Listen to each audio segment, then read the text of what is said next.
I'm going to show you how I changed my life and made over $262,000 on Turo in just 1 year. I went on to be featured in numerous Turo ads, blogs, and even the LA Times for the journey that I've had. I'm going to show you step by step how I went from having no experience with Turo, renting cars, buying cars, or really anything to do with cars or that business to making that much money in just 1 year, and how you can learn to do the same exact thing for yourself. But to really understand how it all happened, we have to go back to where it all started. So it's 2015 and I was kind of just drifting through life a little bit. I was young and I was already burnt out with my old business, and I was cooped up working from home all the time. I just remember Googling new business ideas, maybe a vacation, I don't know. I was just a little bit lost. And I remember one day very vividly sitting there and just thinking to myself how lonely I was and how much I missed having connections and interactions in the real world. I was always working these odd hours by myself, working from home, just behind my computer. And that was the moment when I knew that I really was looking for something different and I needed to make a change. One day I had this client fly into town. He was here in LA staying in Santa Monica, and we met up to talk about business. And I remember he was staying in this really nice house in Santa Monica right on the water, and he was driving this beautiful black 4 Series BMW. And as we got to conversating, I remember him mentioning to me that he rented the house off of Airbnb and he got that BMW off of this new app called Relay Rides. And I had never heard of Relay Rides, so I was really intrigued by the fact that there's just an app that when you go somewhere, you could rent a really nice car. So on the way home from that meeting, I remember being right here on the 405 freeway. I was stuck in so much traffic, and I thought, you know what, let me just Google Relay Rides, see what this is all about. And after I downloaded the app, I noticed there were so many people renting their cars out, and it was just such a new concept. And in that very moment, seeing all these cars around me being stuck in the sea of traffic, all I saw was opportunity. Every car was an opportunity to be rented out and to make money.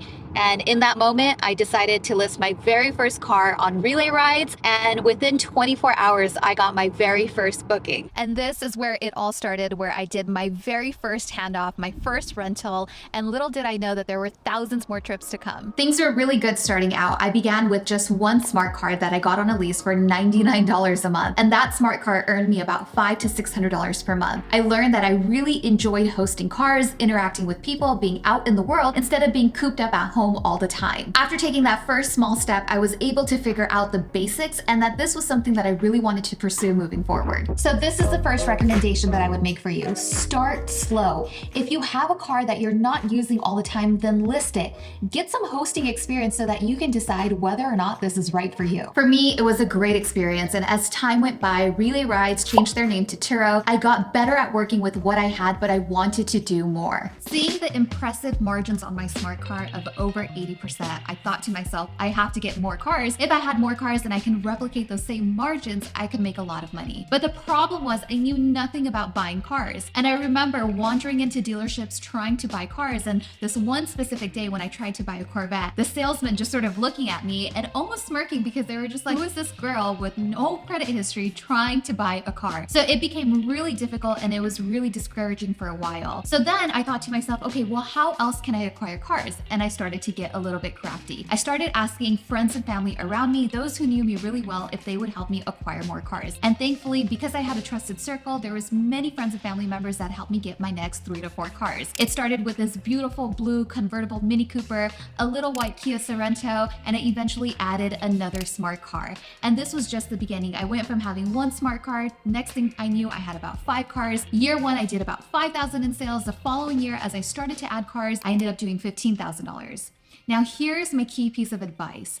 Don't do what I did. Leveraging others in order to acquire more cars is extremely risky, not only for you, but for the people that you have involved in it as well. Instead, what you want to do is exercise a lot of patience, build your own credit, and build really good relationships with the dealers that are around you, the dealerships that you're working with, because they will eventually help you out in acquiring more cars as they get to know you and as you show that you have some great credit history behind you. So I had my first set of cars, I was building credit, and everything was looking great. The main thing I had to learn at this stage in the business, and this is absolutely critical, is how to negotiate great car deals, and more specifically, how to get cars that were discounted 20% off of MSRP. Now, this was really important because you need to get cars at a really good deal in order to maintain margins on every car that you add to your fleet. And how do you do this? In order to accomplish this, I had to make sure that I maintained and developed a really good relationship with the dealers that I was working with. And this came over time. And what happened with that is they would start looping me in on some great deals and incentives that they were having because they knew that I was looking for cars that were deeply discounted. For example, I learned about something called demo cars. Demo cars are cars that are typically utilized by executives from that car brand, and then they end up on the dealership lot ready for sale. And they typically want to move these cars very fast to get them off of their liability books. And so when I learned about demo cars, I realized, oh my gosh, this is the perfect type of car that I'm looking for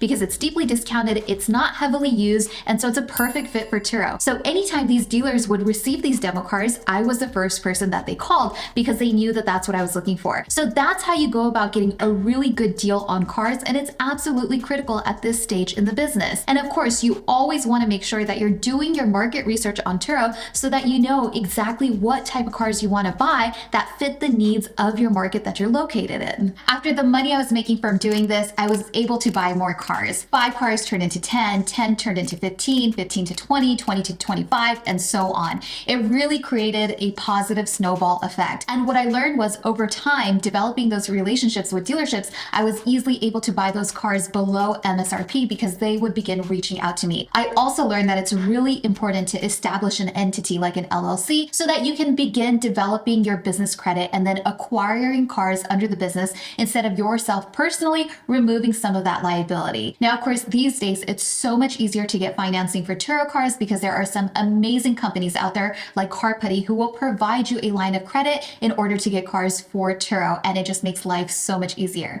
So I thought at this point that I had finally figured everything out and everything was going so well. And then piece by piece, things really started to get difficult. See, I didn't have any guidance for this, and this was all completely new territory. When you have 25 cars that are constantly being rented out, they're out on the streets of Los Angeles, well, the natural thing to happen is that some of the risk associated with renting out cars really begins to materialize.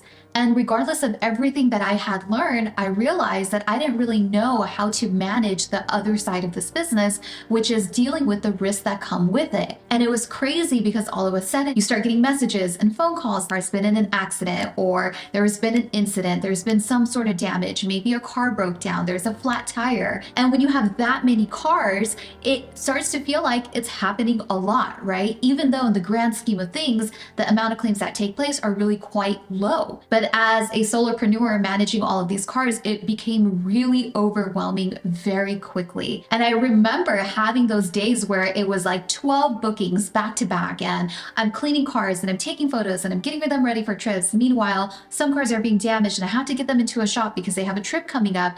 And just one day, just completely taken aback by it all, breaking down and just thinking to myself, oh my God, what have I gotten myself into? Like, this is really difficult, and it's really turned into a lot of hard work. And I think that was the closest I ever got to calling it a day and kind of quitting on this journey that I was on. But I didn't quit. The next day, the sun came up and I kept going. See, the thing is that Turo has systems built in to manage your risk and your liability, but I was just new to it, and I realized that I had to learn to navigate those systems to help me deal with any issues that might come up. And that's the key takeaway from this part of the story, is that things will go wrong. That's part of the deal. But you have to learn how to deal with these things, not just physically, but psychologically as well. And every situation is going to be unique to you, but you always want to be prepared and always stay in that state of learning. And most importantly is understanding those systems that Turo provides and how to operate within them. For me, there was no one moment where everything sort of magically became easy. It was a process, and it happened slowly day by day. And then suddenly one day, I looked up and I realized that, hey, you know what? I got this. I know how to do this. I know how to persevere when things go wrong, and I know how to get things back in balance. And I learned learned that, as long as you continue to adapt and you understand the nature of the business and you continue to learn, most importantly, you can always stay ready for anything that happens. And just like that, my earnings reflected my learnings as well. I went from making $15,000 a year to making $98,000 a year to making $160,000 a year to $262,000 and so on. So I've given you 3 important pieces of advice here. Number 1, start slow, start small. You want to make sure that this is something that you can do, but most importantly, that this is something you want to do. So if you have a car that you're really not using, take that first step and list it and see if this is right for you. Number 2, if you really like this line of work and it's something that you want to grow into, you want to build and maintain those relationships with your dealers so that they help you acquire cars at the right deal, the right price that you need to succeed on Turo. And number 3, it's going to be really important for you to develop systems of your own that coincide and go hand in hand with Turo's system. As you grow, the bigger you get, the more trips that you host, you will see that problems will arise. But it's not anything you need to worry about as long as you develop those systems. And finally, the last point is this: be patient. Not just in the beginning, but throughout the entire process. Growth happens slowly, and if you try to rush it, you're probably going to end up setting yourself back. Just know going into it that it takes time and patience, and that you absolutely can do it if you put your mind to it. You can persevere, get through anything, and grow an amazing business for yourself. And I guess that brings us to you guys watching this right now. Whenever people succeed, they don't usually share with us how they did it. Rather, they show us the end result, and it makes it look so easy. But the reality is that it probably took a long time, a lot of hard work and dedication, and maybe just a little bit of luck. The reason why I made this video is to share with you guys my story and how I did it, but to also show you that I'm just a regular person. I don't have some crazy life story or any superpowers. I took risk, I made mistakes, I stumbled along the way, but I kept going and I made it work and I made it successful. And so I just wanted to put this out there in the world for anyone who's looking to embark on this journey. Hopefully you can use this as a guide to help get you to where you are trying to go. And just so you know that you too can also do the same thing. And to help you guys out a little bit more, I created a free car buying guide because I think that that is one of the most important pieces of doing Turo. So I've taken everything that I've learned about buying cars and getting them at really good deals. I put it into this guide that's absolutely free, so you can definitely go grab that at powerhost.club.